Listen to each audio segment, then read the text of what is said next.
Hello, Brindley Tucker. How are you today? Good. How are you doing, Miss Claire? Honey, I am chugging along. I'm working it, getting some coffee in me and making it happen. You are making it happen. That's all that matters. That's Just all get that it. matters. That's how we get through it. Well, So, I'm excited to be here tell this morning. everybody, who is Brindley Tucker? What are your titles? And tell us what you do. Yeah. So my name is Brindley Tucker. I am from Tampa, Florida. I have a couple things that I have my hands in. First and foremost, I have a team that does recruiting and training within the real estate industry. I am a coach for MAPS Coaching, which is the coaching arm of Keller Williams. I primarily focus on operations, so administrative assistants, EAs, transaction coordinators, as we call them, and director of operations. Most of my teams are doing 250 units plus. And then I also personally do a lot of public speaking just about my personal journey and my personal stories. So excited to talk to this group today. Yes. Yes, because Brindley, so much of the key of your success and what your team does is built around leverage. Mm-hmm. Yes. And that is what you guys will come and do for people personally. That's what you teach about. And that's what you do for teams. Absolutely. Absolutely. And it's not just for teams and in real estate. It's leverage is something that I have mastered in my life. I am a single woman. I'm on the road I think last year I was on the road about 175 to 200 days of the year. So leverage is a huge, huge part of my world. If it costs less than $25 an hour, I don't do it. I don't think that it's the best use of my time. And I had to be okay with that. I had to empower myself to say, okay, it's okay to hire leverage. Don't feel guilty because you're not the one doing it. Don't feel lazy because you're not the one doing it. Because every moment that I'm doing laundry or cleaning my house is a moment that I could be helping and inspire others and change their lives. So when you flip the mindset of why leverage is important, it changes the game. That says two things to me. That says, one, you know your hourly rate. Yeah. You know your worth per hour. And I think so many of us, not necessarily in a career that charges per hour. However, if we break down our salaries or our commissions and what that looks like per hour, then we realize the empowerment that we have to leverage whatever it is in our lives and what it costs per hour. And we say, you know what? It costs $20 to drop the laundry off at the washateria and have someone wash, dry, and fold it. And I know what I'm worth per hour, and that $20 is worth it. And then once you evaluate things like that, it completely changes the mindset and makes everything look different. Absolutely. And, I also want to add that we talk a lot about what I can get out of leverage. Also, by leveraging, you're giving back to your community. These are individuals that are trying to raise their families, that are trying to earn income for their life.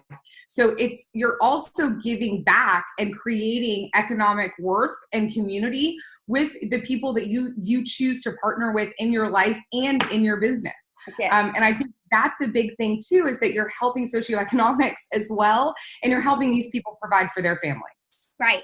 And so then you define your purpose and then your priorities, and then that affects your productivity. And so once you get extreme clarity on that, it makes life seamless in so many ways. Absolutely. Yeah, completely. So good, Brindley. You're always so full of wisdom. I love it. And I teach leverage a lot with my team. So all of my team actually are women.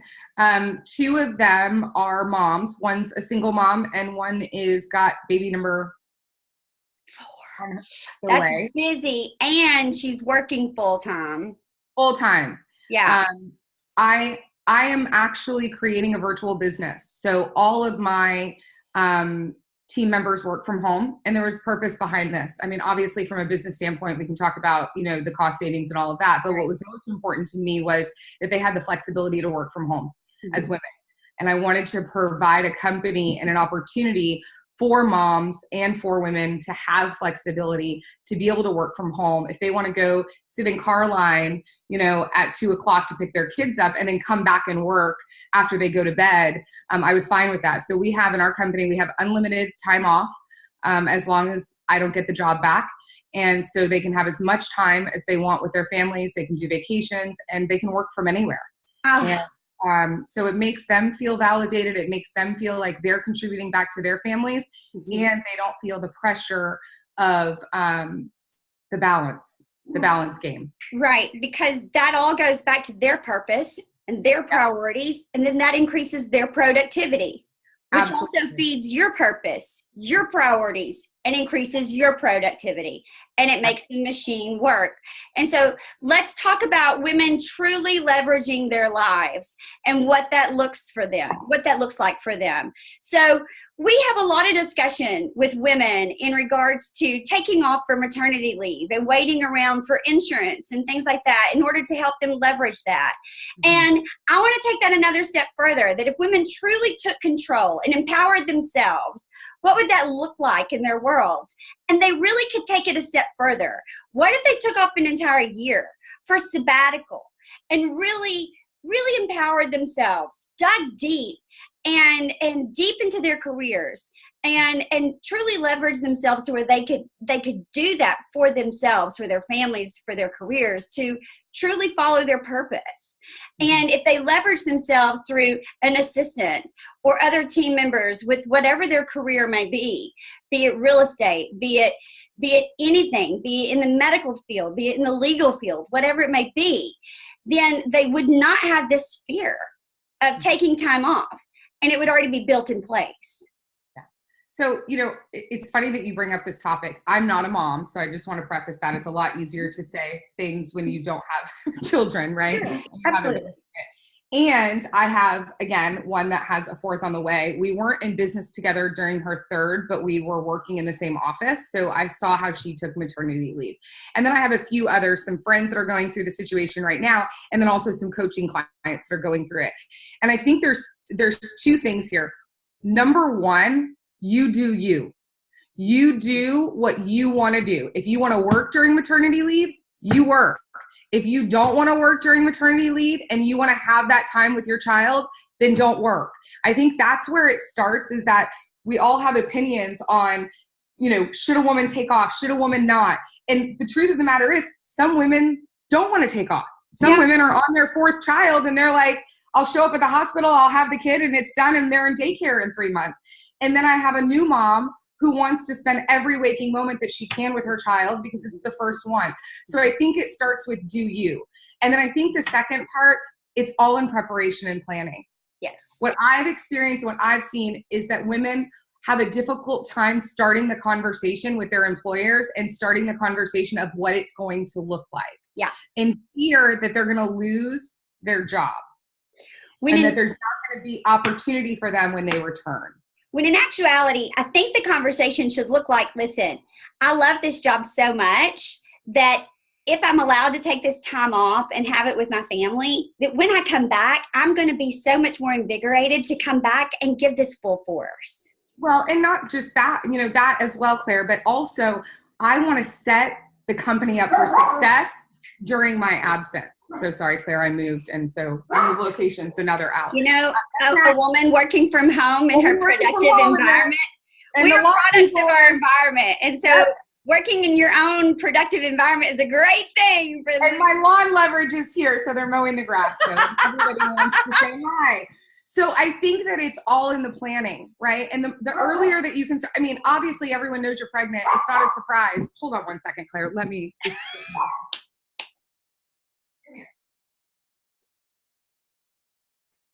We're just going to do it. We're going to do it real. Hi. Say hi to Maggie.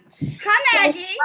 So everyone knows you're pregnant. It's not a surprise. Yeah, so we can tell.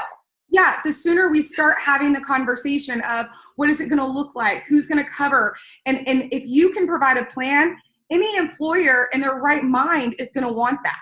I just think that we let our limiting beliefs and our fear of the unknown take over, and so we wait till the last minute. Now we're stressed out. We're leaving and things aren't in order. So we're not really enjoying our time off because we're thinking about what we left behind and what it's going to look like when we get back.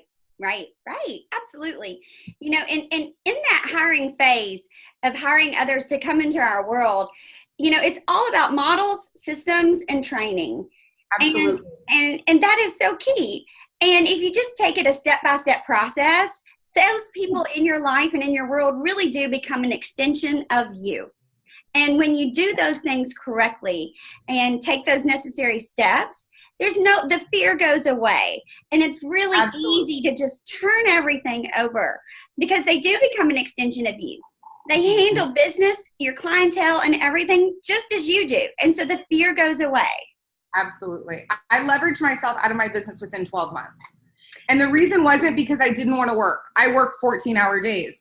I'm on the road all of the time. The reason is there were people that were better than me that could do the activities that needed to be done within the company to move it forward.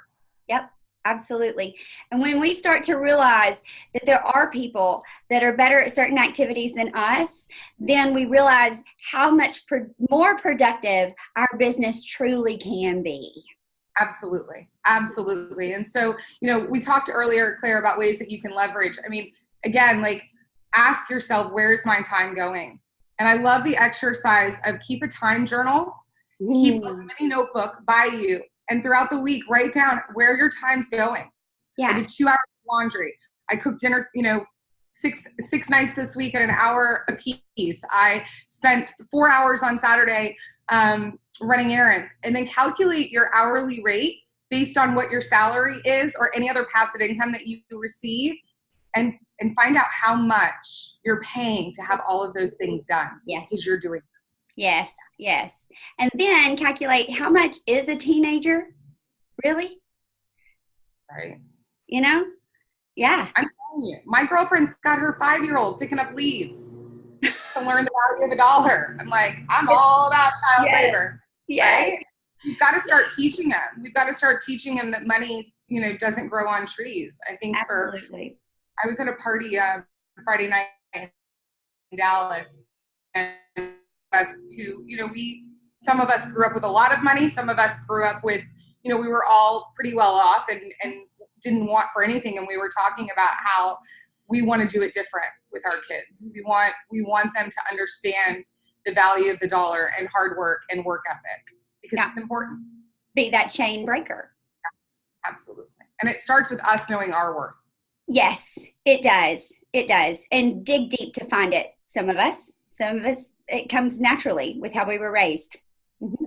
And most of it is our programming. Most of it is somewhere in the back of history and time and our experiences and our beliefs. Something gave us limiting beliefs that we couldn't do it or that we weren't good enough.